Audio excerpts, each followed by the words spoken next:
Hello students, welcome in online classes. I am Bhupen Saraswat, your chemistry teacher. Yesterday I started the chapter 1 chemical reaction and its equation. I revise again yesterday work and then start the new topics. सबसे पहले हम we study करते हैं कि chemistry क्या है. The scientific study in the structure of the substance and what happens to them in different conditions or when mixed with each other is called chemistry. That means जो भी substances हैं उनके structure की study करना और different conditions में उनके बीच में होने वाले changes और उनके बीच आपस में जो reactions होती हैं उन सब की स्टडी करना ही केमिस्ट्री कहलाता है. कल जैसे हमने आपको बताया था चेंजेस 2 टाइप्स के होते हैं, physical changes and the chemical changes. आज physical changes and chemical changes. Physical changes temporary change होते हैं और रिवर्सिबल होते हैं. केमिकल चेंज परमानेंट होते हैं और इजीली रिवर्सिबल होते हैं. सेकंड, फिजिकल चेंजेस जो फिजिकल चेंजेस के अंदर किसी भी सब्सटेंस की फिजिकल प्रॉपर्टीज ही चेंज होती हैं, उनका केमिकल कंपोजिशन चेंज नहीं होता है. जबकि केमिकल चेंजेस में केमिकल कंपोजिशन उसका चेंज होता है और वन और मोर न्यू सब्सटेंसेस भी बनते हैं. जबकि फिजिकल चेंजेस में कोई नया सब्सटेंसेस नहीं बनता है. फिजिकल चेंजेस के कुछ एग्जाम्पल्स हैं, जैसे कि glowing of an electric bulb, कि जो इलेक्ट्रिक बल्ब को आप ऑन करते हैं तभी वो जलेगा, लेकिन जैसे ही आप बंद करेंगे तो वो बुझ जाएगा. Second, sublimation of iodine. You also known that the sublimation the process in which the solid directly change into the gases and gas directly change into the solid without changing into the liquid is called the sublimation reaction. Freezing of liquid, melting of ice and evaporation of water, ये सारी ही हमारी physical changes हैं. जबकि chemical changes में burning of magnesium in air, जब magnesium को air के इसमें जलाते हैं तो मैग्नीशियम ऑक्साइड बनता है. सेकंड, कुकिंग ऑफ फूड, क्योंकि जो फूड कुक हो जाता है तो उसको हम दोबारा से उसी स्टेट्स में लेकर नहीं आ सकते हैं, इसलिए वो क्या हुआ, हमारा केमिकल चेंज हुआ. Rusting of iron, curdling of milk and digestion of food. इसके बाद कल हमने आपको पढ़ाया था कि केमिकल रिएक्शन क्या है. Chemical reaction, the process involving a chemical change is called a chemical reaction. जिस प्रोसेस के अंदर केमिकल चेंज होता है उसे हम केमिकल रिएक्शन कहते हैं. कल हमने ये भी बताया था कि केमिकल रिएक्शन के 2 कंपोनेंट होते हैं, एक रिएक्टेंट और एक प्रोडक्ट. रिएक्टेंट वे सब्सटेंस होते हैं जो केमिकल रिएक्शन में पार्टिसिपेट करते हैं, जबकि प्रोडक्ट वे सब्सटेंस होते हैं जो केमिकल रिएक्शन में बनते हैं. जैसे for example burning of magnesium in air, magnesium oxygen के साथ रिएक्शन करता है तो मैग्नीशियम ऑक्साइड बनाता है. तो मैग्नीशियम और ऑक्सीजन यहाँ पर क्या हैं, आपके रिएक्टेंट हैं, और मैग्नीशियम ऑक्साइड क्या है, यहाँ प्रोडक्ट है. सेकंड, कल हमने ये भी आपको लास्ट बताया था कि characteristics of the chemical reaction. Change in state. देखिए चेंज इन स्टेट में आप देखिए कि कैंडल को आप जब जलाते हो तो कैंडल का जो मोम होता है, वैक्स जो होता है, वो सॉलिड होता है, लेकिन जब वो जलने के बाद कार्बन डाइऑक्साइड और वाटर वेपर्स बनाता है जो कि गैसेस फॉर्म में होते हैं. तो आप देखिए यहाँ वैक्स सॉलिड फॉर्म में है और कार्बन डाइऑक्साइड और वाटर वेपर्स यहाँ पर गैसेस फॉर्म में है. तो सॉलिड चेंज हो रहा है गैसेस फॉर्म में, इसलिए यहाँ स्टेट चेंज हो रही है, इसका मतलब यहाँ केमिकल रिएक्शन हो रही है. दूसरा, change in colour. Lead nitrate ये कलरलेस होता है, लेकिन जब इसको हीट करते हैं तो ये वाइट कलर में चेंज हो जाता है. लेड ऑक्साइड, क्योंकि ये लेड ऑक्साइड बनाता है. नाइट्रोजन डाइऑक्साइड की ब्राउन कलर की एक गैस देता है और ऑक्सीजन गैस देता है. ये सारी चीज़ें कल हमने आपको इसमें बताई थी और यही मैंने आपको रिवाइज़ कराया. आज आज हम इसके आगे हम सारी चीज़ें पढ़ते हैं। तो ये सारी चीज़ें करने के बाद अब हम आगे आज आपको पढ़ाते हैं नंबर थर्ड चीज़ मैंने बताई थी, evolution of gases. Evolution of gases. Evolution of gases. Evolution of gases में देखिए, जब हम जिंक मेटल को ले लें, जिंक मेटल ले लें और उसे सल्फ्यूरिक एसिड में डुबोते हैं तो जिंक सल्फेट बनता है। जिंक सल्फेट बनता है प्लस हाइड्रोजन गैस निकलती है। तो क्योंकि किसी भी रिएक्शन के अंदर जब कोई गैस निकल रही हो, इसका मतलब वहाँ केमिकल रिएक्शन है। इसके बाद number 4, two formation of precipitate.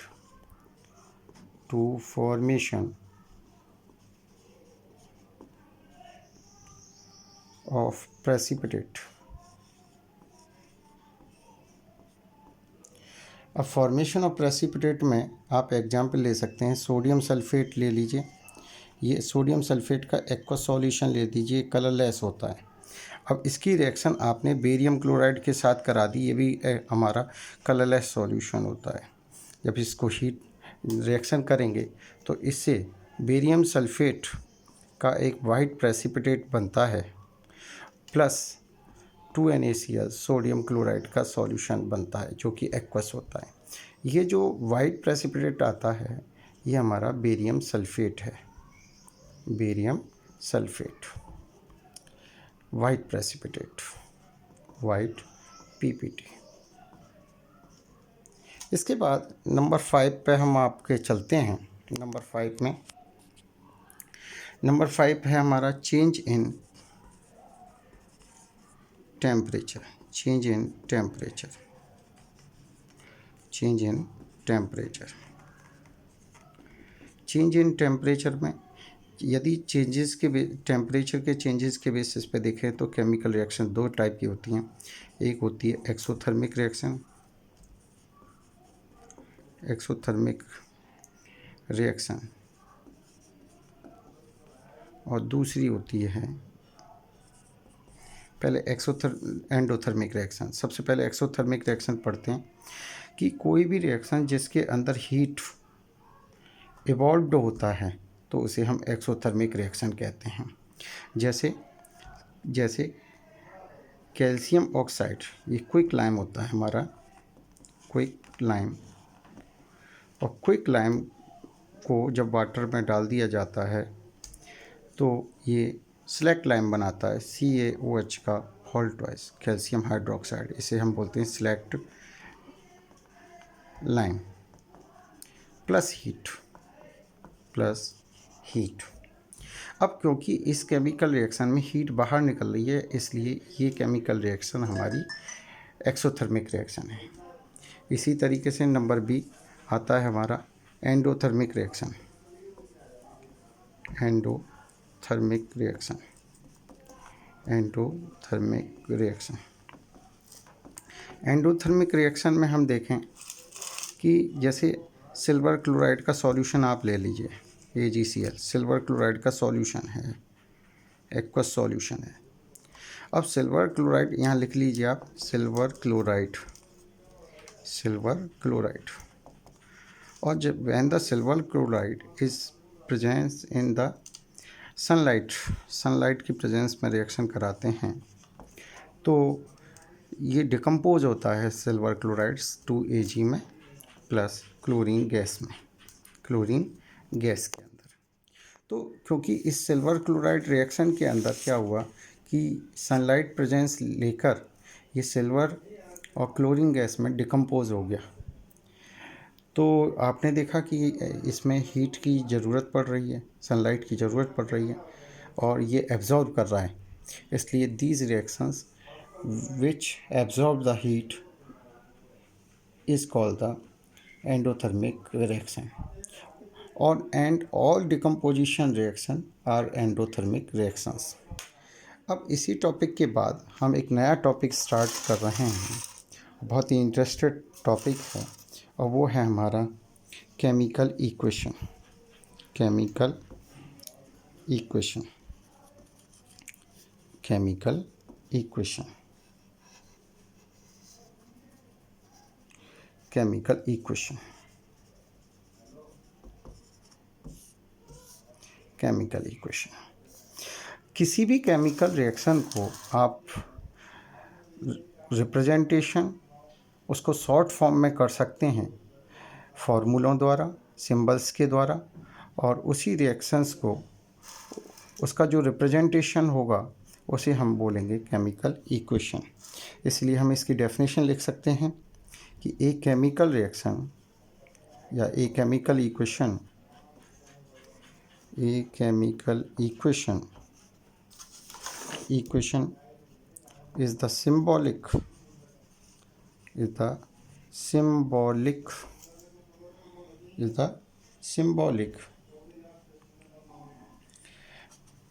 chemical a chemical equation is the symbolic representation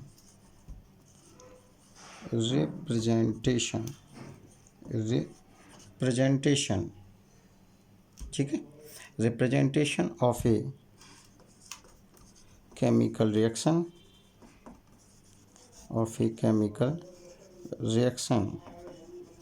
in the form of symbols, in the forms of symbols and formulae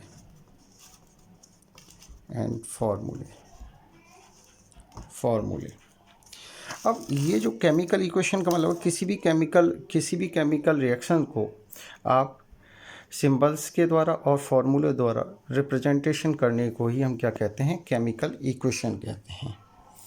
अब केमिकल इक्वेशन को टू फॉर्म में represent किया जा सकता है, एक in terms of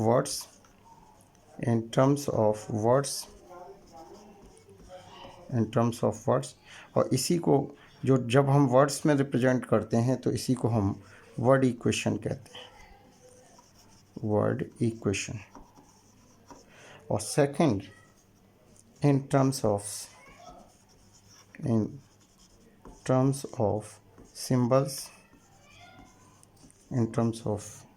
symbols and फॉर्मूले, और इस चीज़ को हम केमिकल इक्वेशन बोलते हैं, केमिकल इक्वेशन वो कहते हैं, केमिकल इक्वेशन। ठीक है, अब हम कल केमिकल इक्वेशंस को आपको अच्छी तरीके से बताएंगे, और आज के लिए हम आपको होमवर्क दे रहे हैं, और आपको ये चीज़ें जितना हमने आज आपको पढ़ाया है वो सारी चीज़ें आपको लर्न करनी हैं, और लर्न करने के साथ साथ कुछ क्वेश्चंस हैं और उन कुछ क्वेश्चंस को आपको सॉल्व करने हैं। तो उसके अकॉर्डिंग मैं आपको बता रहा हूँ कि आपको कौन कौन से क्वेश्चंस करने हैं। तो वो देखिए, आप पहला क्वेश्चन आप लिखिएगा कि केमिकल इक्वेशन किसे कहते हैं, केमिकल रिएक्शन किसे कहते हैं, क्या कैरेक्टरिस्टिक्स हैं केमिकल रिएक्शन की, ये सारी आप याद करिए, और कल हम केमिकल इक्वेशंस के बारे में आपको अच्छी तरीके से और कुछ एक्स्ट्रा लेकर आएंगे और आपको पढ़ाएंगे। Okay, thank you.